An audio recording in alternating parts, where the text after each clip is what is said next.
Hola, ¿qué tal a todos? Mi nombre es Edgar Álvarez, estudiante de Psicología de quinto semestre de la Universidad Simón Bolívar, y el día de hoy vamos a ver un video en donde hablaremos del TDAH, causas, factores, etiología, historia y otras cosas más. Bienvenidos. Bien, para dar inicio definiremos TDAH, que es trastorno de déficit de atención e hiperactividad. Bien, para dar inicio a un poco de historia, nos vamos a 1798, cuando Sir Alexander nos hace la primera descripción clínica en su libro Una investigación sobre la naturaleza y el origen de la enajenación mental. Bien, siguiendo con un poco de historia en la línea del tiempo, en 1865 Henry Hobsbawm nos plantea los primeros síntomas de la enfermedad que conoceríamos hoy en día como el TDAH. Ya a principios del siglo XX nos plantean las primeras características del TDAH, esto propuesto por Gonzalo Rodríguez y Lafora. Ya en 1917 y 1918 llamaron trastorno conductual postencefálico.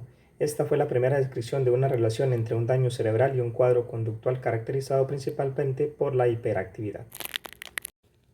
Ya en 1930 y 1940 cobró más fuerza el síndrome de daño cerebral en niños con más formas leves de hiperactividad. En 1950 y 1960 se denominó daño cerebral mínimo y después disfunción cerebral mínima. Eisenberg en 1957 nos plantea el síndrome hipercinético. En 1960 unos investigadores en Estados Unidos cambian el foco a hiperactividad.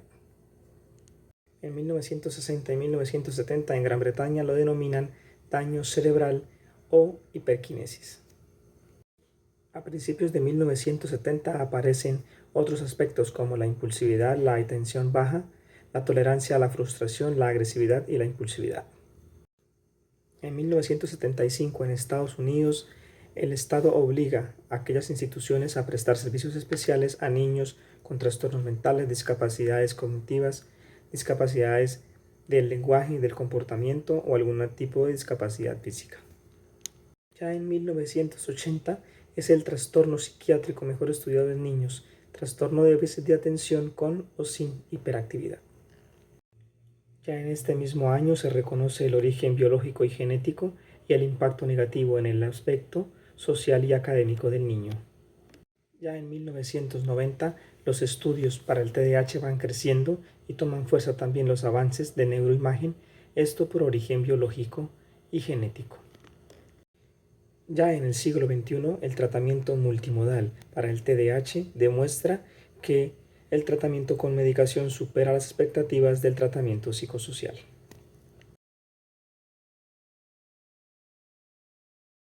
Les voy a hablar sobre algunos síntomas esenciales que presenta un niño con TDAH. El primer síntoma es la hiperactividad. Recordemos que es el niño que se mueve en exceso, que es el niño que permanece en marcha, que es el niño que habla en exceso, además tiene dificultades para jugar, es el niño que si está en un lugar de estudio o está en el lugar que está haciendo alguna actividad, sea en casa o sea con terapeuta, es el niño que abandona su puesto, es el niño que es ruidoso, que salta, brinca, corre, no le importa la actividad o el lugar en el que esté. El segundo síntoma es la inatención, es el niño que no capta órdenes, es la persona que se distrae fácilmente, se le dificulta organizar tareas o se le dificulta terminar las actividades que está realizando. Además es el niño que descuida sus actividades diarias, se le dificulta mantener una concentración adecuada, evita tener objetos que requieran con sus actividades diarias, no le gusta y le disgusta que lo coloquen a hacer actividades que tengan desgaste mental. Y el tercer síntoma es la impulsividad.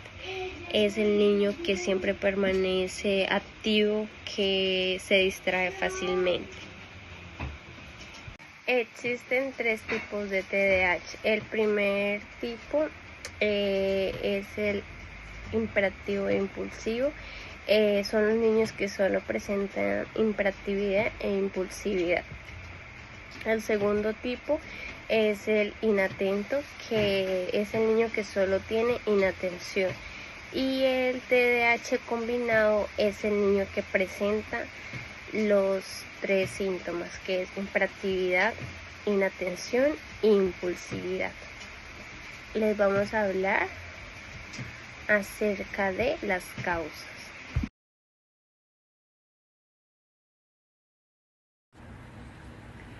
Muy buenas noches, mi nombre es Tatiana Vaca y les voy a hablar sobre las características del TDAH. Bueno, las dificultades de atención y concentración. Algunas de ellas son la dificultad para establecer en orden sus tareas o pequeñas responsabilidades en casa. También que le cuesta ponerse en marcha para vestirse o hacer cualquier otro deber, tarea. Se distrae fácilmente con estímulos irrelevantes. Presenta problemas para mantener la atención hasta finalizar sus tareas y tiende a dejar una actividad por otra al poco rato de haberla empezado, y pierde o olvida cosas necesarias. Bueno, estas características son particulares. Estas características se relacionan con la mayor parte de casos de TDAH, ya que como hemos escuchado, o quizás los que no, hemos leído que en la mayor parte de los casos los niños que padecen el síndrome de TDAH necesitan a una maestra o a un acompañante que con ellos mediándolo. Necesitan a una maestra o a un acompañante que con ellos mediándolo todo el tiempo para que ellos puedan realizar sus actividades en óptimas, porque realmente cuando ellos hacen una tarea que no es de su agrado, no les prestan la mayor atención. Entonces, como se distraen muy fácil, entonces necesitan realmente que alguien esté ahí con ellos orientándolos para que puedan finalizar sus actividades. Otra característica es que a menudo olvidan sus obligaciones. También se les dificulta prestar atención a dos estímulos al tiempo que requieran de su atención constante, y con frecuencia evita o se resiste a algún tipo de tareas que conlleven un largo tiempo en realizar.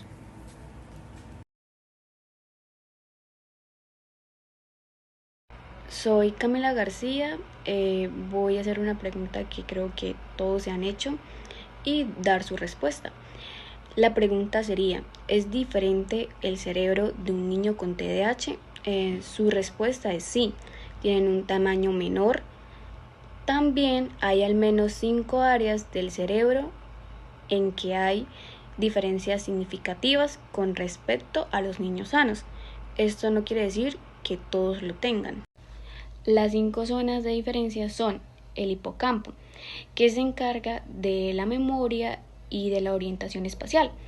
Otra sería el núcleo caudado. Este se encarga de las emociones y de las acciones dirigidas a objetos. Otro núcleo sería el núcleo putamen. Este se encarga de las emociones y de los movimientos automáticos. El núcleo accumbens sería otro. Este está muy relacionado con la motivación y la recompensa. Por esto estos niños necesitan gratificaciones inmediatas, no esperan a la recompensa, enseguida quieren el premio. También hay otras diferencias que son diferencias bioquímicas en el cerebro de los niños con TDAH. Estas diferencias son déficit de noradrenalina y déficit de dopamina.